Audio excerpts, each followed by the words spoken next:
yung pagtanggal sa NSE, while, as I said, that is legal. Legal yun.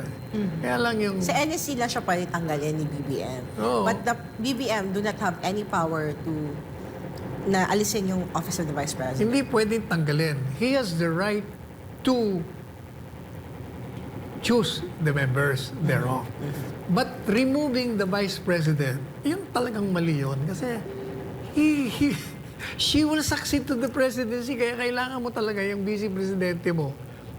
Paano kung mamatay ka bigla ngayon? Tapos hindi mo kasama yan doon sa pagpaplano ng mga programa. O, di ba?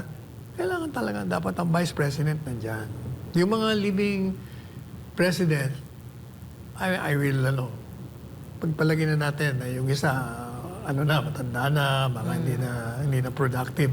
Pero meron pang dalawang magagaling eh. Arroyo and Duterte, mga pwedeng-pwede pa, mga sharp pa yun eh. Very seasoned. Oo. Teka lang talaga kasama. Ang problema lang eh. Mr. President, kung sino man yung advisor mo, fire him. Hoy, PBBM, illegal pala ang pagpapatanggal mo kay VP Sara sa NSC. Tama na muna yung pamumulitika. Mas mahal na ang presyo ng gulay ngayon kaysa karne.